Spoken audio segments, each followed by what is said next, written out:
Bonjour à tous, eh bien, nous voilà réunis pour un conte de Noël en cette fin d'année 2015 et je vous présente Mathis, mon petit-fils, qui va m'aider à raconter cette histoire. T'es d'accord? Allez, on part?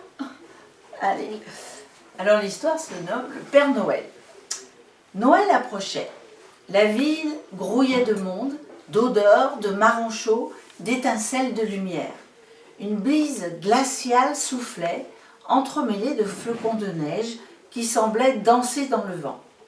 Emmitouflés, les gens se pressaient sur les trottoirs, les bonnets enfoncés jusqu'aux oreilles, les écharpes de couleur entortillées autour des cous, et les parents et les enfants se ressemblaient, se confondaient dans les mêmes vêtements chauds, dans le même pas vif, dans la même joie de voir les vitrines illuminées, de préparer Noël. Raphaël venait d'avoir 7 ans, il avait un foulard et un bonnet rouge tricotés par sa maman, cette maman dont il tenait fermement la main.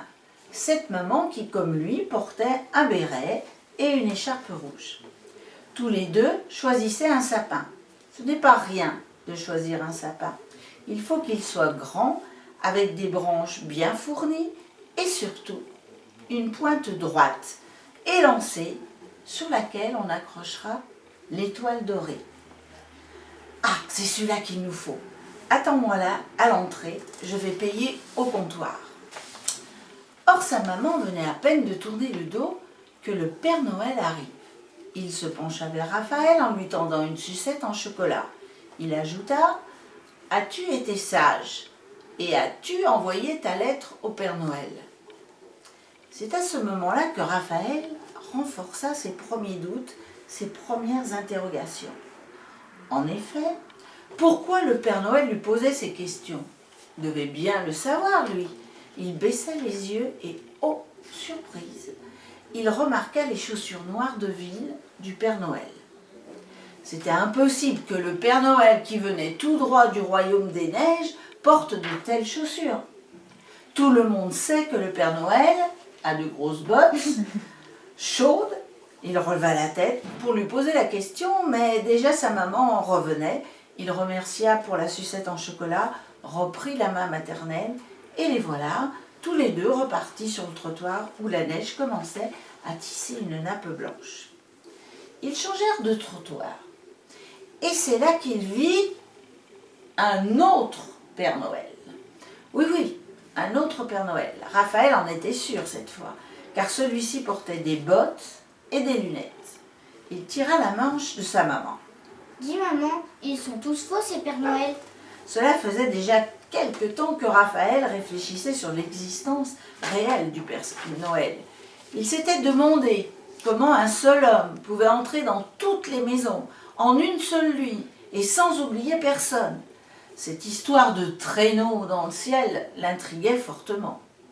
La maman de Raphaël s'arrêta un instant, juste pour voir la petite enfance de son fils s'envoler dans les flocons de neige. Juste un petit instant. Raphaël reposa la question. « Hein maman, ce n'est pas le Père Noël?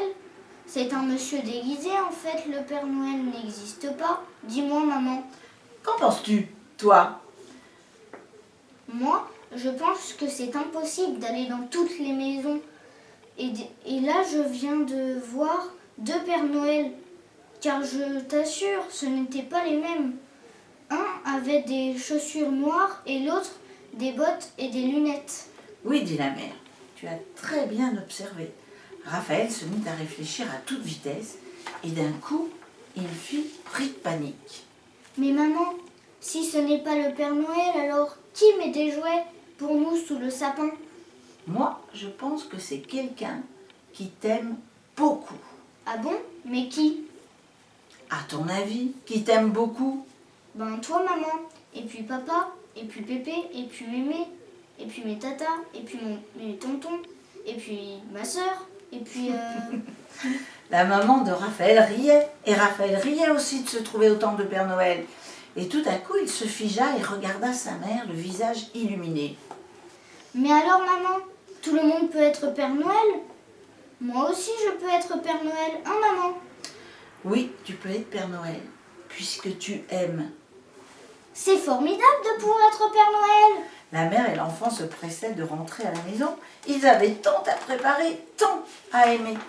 Et sur le trottoir bien enneigé, on pouvait voir 2 bonnets rouges, 2 écharpes rouges s'éloigner comme 2 cœurs échappés.